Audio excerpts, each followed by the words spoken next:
Welcome to वाइसीज। YouTube के content creator Ankur Warikoo अपनी first book do epic shit में लिखते हैं कि लाइफ में मनी, टाइम और खुद के साथ हमारी जो रिलेशनशिप होती है वो हमारी लाइफ में होने वाली अधिकतर चीज़ों को डिफाइन करती है। इस बुक को अंकुर वारिको ने 6 पार्ट्स में डिवाइड किया है। पहला पार्ट है सक्सेस एंड फेलियर। इसमें सबसे इंटरेस्टिंग पार्ट उनका फेलियर रिज्यूमे है। अंकुर वारिको मानते हैं कि आज अगर वो कंटेंट क्रिएशन में सक्सेसफुल हैं तो ये सिर्फ उनके फेलियर्स की बदौलत है। 12th के बाद अंकुर IIT में जाना चाहते थे, लेकिन मल्टीपल अटेम्प्ट्स के बाद भी IIT क्लियर नहीं हुआ। फिर वो US से फिज़िक्स में PhD करना चाहते थे। उन्होंने 7 यूनिवर्सिटीज़ में अप्लाई किया। एक के अलावा सारी यूनिवर्सिटीज़ ने उन्हें रिजेक्ट कर दिया। US में एक कोर्स का फाइनल एग्जाम था तो प्रोफेसर ने एक थ्योरम का रैशनल पूछ लिया। उन्होंने सारा प्रूफ एज सच बता दिया विदाउट एनी एरर्स। प्रोफेसर ने उन्हें कहा कि उन्होंने अब तक किसी को इसे इतनी अच्छी तरह से याद किए नहीं देखा है। लेकिन मेरा सवाल है कि इस थ्योरम से आप कितना सच में समझ पा रहे हैं। इस पर्टिकुलर इंसिडेंट के बाद उन्होंने PhD से ड्रॉप आउट कर लिया और वापस इंडिया आ गए। उनके इस डिसीजन से उनके पेरेंट्स को बहुत बुरा लगा। तब वो 24 ईयर्स के थे। He had no money, no plan। उन्हें नहीं पता था कि करियर को किस डायरेक्शन में ले जाना है। फिर उन्होंने MBA करने का फैसला किया। कैट का एग्ज़ाम दिया लेकिन IIM में नहीं हुआ, जिसके बाद अंकुर वारिको ने इंडियन स्कूल ऑफ बिजनेस में दाखिला लिया। MBA पूरी करने के बाद उन्होंने कंसल्टेंट का काम किया। कुछ वक्त जॉब करने के बाद उन्होंने अपने MBA बैचमेंट को स्टार्टअप में एज अ को-फाउंडर ज्वाइन किया। वहाँ उन्होंने कई मिस्टेक्स की और टेक्नोलॉजी को यूज़ करना प्रेफर नहीं किया, जिसके बाद उनके फ्रेंड ने उन्हें जाने दिया।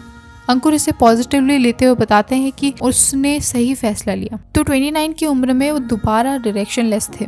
इसके बाद उन्होंने प्रोडक्ट मैनेजमेंट के लिए गूगल और फेसबुक में अप्लाई किया।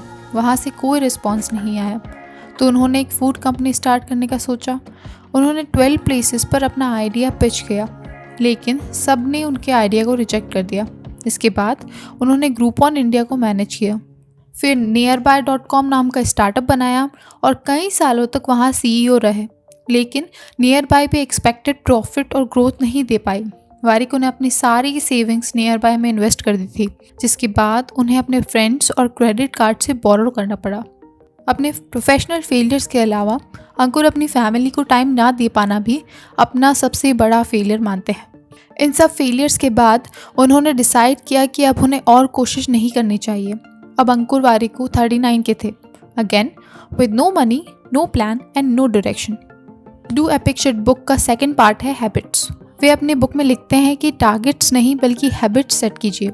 Targets are the enemy of habits. Ankur कहते हैं कि वो रोज़ 4:30 बजे उठकर अपना रूटीन फॉलो करते हैं, क्योंकि उन्हें अपना डिसिप्लिन रूटीन पसंद है, डेली विदाउट स्किपिंग। उनके अकॉर्डिंग ह्यूमर, स्टोरी टेलिंग, पैसे को मैनेज करना, ह्यूमन साइकोलॉजी और कोल्ड ईमेलिंग बहुत ही इंपॉर्टेंट स्किल्स हैं जो कि शायद ही कोई हमें सिखाता है।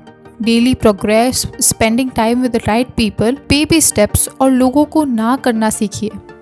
इस बुक का अगला पार्ट है अवेयरनेस। अंकुर लिखते हैं कि उन्हें नहीं पता था कि PhD से ड्रॉप आउट करना या ISP जाना सही फैसला था या नहीं, लेकिन उन्हें ये पता था कि वे उन चीज़ों को कंटिन्यू नहीं कर पाएंगे, इसलिए उन्होंने अपनी लाइफ में वो डिसीजंस लिए। उन्होंने लिखा है कि हमारे पास हमेशा 2 चॉइसेस होती हैं, एक द ईजी वन एंड दूसरी द राइट वन। आपको ईजी काम करने का इंस्टेंट रिवॉर्ड मिलेगा, लेकिन सही काम करने का इवेंचुअली रिवॉर्ड मिलेगा। आपकी वैल्यूज़ आपको ग्रो करने में चाहे मदद कर पाए या नहीं, लेकिन जब आप मुश्किल में होते हैं तो आपकी वैल्यूज़ ही आपको जोड़ कर रखती है। डू एपिक शिट बुक का अगला पार्ट है एंटरप्रेन्योरशिप। अंकुर वारिको 2009 से एक एंटरप्रेन्योर रहे हैं। वे बताते हैं कि एक टीम बनाने का, नेम प्लान करने का, फर्स्ट वर्जन लॉन्च करने का एक्साइटमेंट इवेंचुअली फेड हो ही जाएगा। एंटरप्रेन्योरशिप जितनी दिखती है उससे कहीं ज़्यादा मुश्किल है। ये 90% अंडरस्टैंडिंग है और 10% एग्जीक्यूशन है। वे किसी को हायर करने से पहले सबसे पहले उसका एटीट्यूड, एक्सपीरियंस और फिर उसकी एजुकेशन देखते हैं। उनका मानना है कि आपका एम पॉजिटिव वर्क कल्चर बनाना होना चाहिए। आपको कभी भी एक एंटरप्रेन्योर सिर्फ इसलिए नहीं बनना चाहिए क्योंकि आप बहुत पैसा कमाना चाहते हैं, या आप अपनी मौजूदा नौकरी को पसंद नहीं करते, या फिर सिर्फ इसलिए क्योंकि सब ऐसा कर रहे हैं। वे बताते हैं कि वे अपनी टीम को हर मंथ के डे 1 पर पे करते हैं, क्योंकि उनका मानना है कि इस सोसाइटी में जहाँ ट्रस्ट करना बिल्कुल भी कॉमन नहीं है, वहाँ से ट्रस्ट से ऑपरेट करना एक बहुत बड़ा कॉम्पिटिटिव एडवांटेज है। इस बुक का अगला पार्ट है मनी। अंकुर वारिको मनी को इम्पॉर्टेंट मानते हैं क्योंकि इससे फ्रीडम मिलती है और फ्रीडम एक प्रिविलेज है। वे बुक के इस पार्ट में मनी के कॉन्टेक्स्ट में की गई उनके मिस्टेक्स के बारे में बताते हैं, जैसे कि रियल एस्टेट को लोन पर खरीदना, जिसमें उन्होंने टैक्सेस, इन्फ्लेशन और इंटरेस्ट रेट जैसे फैक्टर्स पर ध्यान ही नहीं दिया। जब भी उनके पास एक्स्ट्रा कैश होता तो वो लोन पे करने के बजाय उन पैसों को स्टार्टअप्स में इन्वेस्ट कर देते।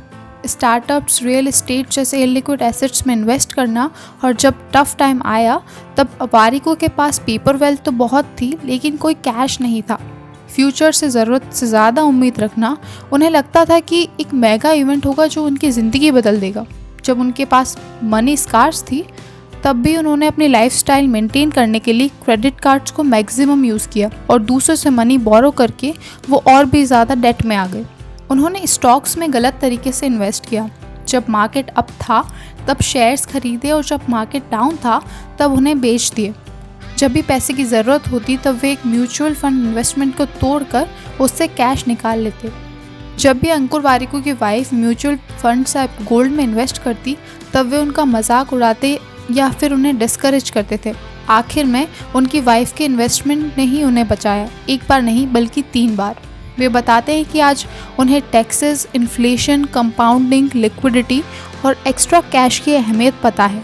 वे मानते हैं कि 3 लोगों ने उन्हें मनी के बारे में बहुत कुछ सिखाया है। एक, उनकी वाइफ रुचि, मॉर्गन हाउसल और नवल रविकांत।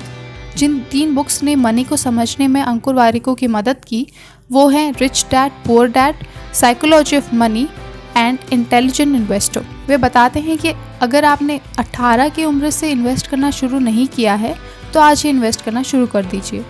इस बुक का लास्ट पार्ट है रिलेशनशिप्स। वारिको लिखते हैं कि हम सब में ऐसी कमियां होती है जो हम दूसरों में देखना पसंद नहीं करते, लेकिन तब भी हम उन फ्लॉज के साथ जीते हैं। अगर आपके लिए कुछ अनएक्सेप्टेबल है तो उसे बदलने की कोशिश करिए। अगर आप किसी से कुछ शेयर करते हैं और रिटर्न में उनसे कुछ एक्सपेक्ट करते हैं तो ये शेयरिंग नहीं बल्कि ट्रांजैक्शन है। आप अंदर से जैसे हैं बाहर की दुनिया में भी वैसा ही रिफ्लेक्ट करेंगे। ट्रूली हैप्पी और फुलफिल्ड लोग कभी भी दूसरों को बुरा महसूस नहीं करवाते। आज अंकुर वारिको 41 ईयर्स के सक्सेसफुल कंटेंट क्रिएटर हैं। इस बुक में बताए गए सारे इंसिडेंट्स वो ऑलरेडी अपने यूट्यूब कंटेंट के थ्रू बता चुके हैं। It is basically a compilation of his videos and borrowed quotations from different sources, but pleasant and easy read for someone who wants to start reading. Do Epic Shit सिर्फ एक reminder है ताकि लोग ignorance से नहीं बल्कि aware होकर life के डिसीजंस लें। आपको ये वीडियो कैसे लगा हमें कमेंट कर ज़रूर बताएं। चैनल को सब्सक्राइब करिए और अपने दोस्तों के साथ अंकुर वारिको की लर्निंग्स के बारे में ज़रूर शेयर करिए। Thank you.